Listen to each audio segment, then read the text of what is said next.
ગઈકાલે જામનગર શહેરના city B division police station વિસ્તારના જે લાલ બંગલા સર્કલથી ભીડભંજન તરફનો જે રસ્તો છે ત્યાં એક હત્યાના પ્રયાસનો બનાવનો ગુનો દાખલ કરવામાં આવેલો છે. આ બનાવની વિગત મુજબ જે આ કામના ફરિયાદી છે જેનું નામ છે શાહ નવાઝ મોહમ્મદ હનીફ અબ્દુલ કરીમ ખિલજી, તેમના કહેવા મુજબ તેમના સગા છે અસલમભાઈ ખિલજી, તેઓ જ્યારે પોતાના ટુ વ્હીલર ઉપર જતા હતા ત્યારે પાછળથી કોઈ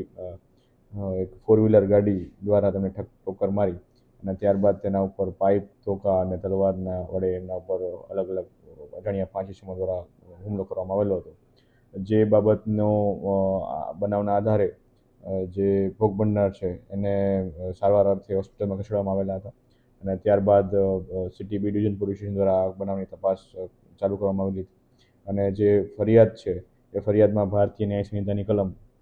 109(1), 117(1), 118(1), 115(2), 352, 51(3), 61(2), 189(1), 190 તથા જીપી એક્ટની કલમ 135 મુજબનો ગુનો દાખલ કરવામાં આવેલો છે. જેમાં કુલ આરોપી જુનેદ ઉર્ફે પાવડરિયો ઉર્ફે જુનિયો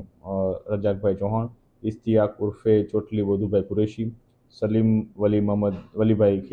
ખિલજી, હબીબ કફી, સમીર ઉર્ફે ચોર શકીલ ચૌહાણ અને અલ્તાફ કફી, આ અલગ અલગ 6 આરોપીઓ વિરુદ્ધ જે ફરિયાદી છે એમના દ્વારા પ્રાથમિક રીતે જે એફઆઈઆર આપવામાં આવેલી છે એમાં આટલી વિગત સામે આવેલી છે. જે આરોપી જે છે જુનેદ ઉર્ફે પાવડરિયો, તેના વિરુદ્ધ અલગ અલગ પોલીસ સ્ટેશનમાં આશરે 24 જેટલા ગુનાઓ અગાઉ નોંધાયેલા છે, હત્યા અને એનડીપીએસના ગુનાઓ સહિત. જે પ્રાથમિક દ્રષ્ટિએ જે ફરિયાદી દ્વારા જે જણાવવામાં આવેલું છે ફરિયાદમાં કે એમનું કહેવાનું એવું છે કે આ જે ભોગ બનનાર જે છે એ આગેવાન હોય વિસ્તારના, તેમને અન્ય આગેવાનો સાથે વિસ્તારમાં અલગ અલગ વાંધા ચાલતા હોય અગાઉથી, તો એ વાંધાનો ખાર રાખી અને આ બનાવ બનેલું હોય એવું તેમને ફરિયાદમાં જણાવેલું છે. જે આ બનાવના અનુસંધાને જે ભોગ બનનાર અને જે આરોપીઓ છે તમામ લોકો એક જ વિસ્તારમાં પટનીવાડ જે સિટી એ ડિવિઝન પોલીસ સ્ટેશનનો વિસ્તાર છે ત્યાં રહેતા હોય, તો જેથી આ બનાવને અનુલક્ષીને કોઈ અન્ય બીજો અનિચ્છનીય બનાવ ન બને અને વિસ્તારમાં કાયદો અને વ્યવસ્થા જળવાઈ રહે તેના અનુસંધાને સિટી એ ડિવિઝન પોલીસ સ્ટેશન દ્વારા બંદોબસ્ત ફાળવવામાં આવેલો છે. ના, તમામને હાલ જે હસ્તગત કરવાની કાર્યવાહી ચાલુ છે.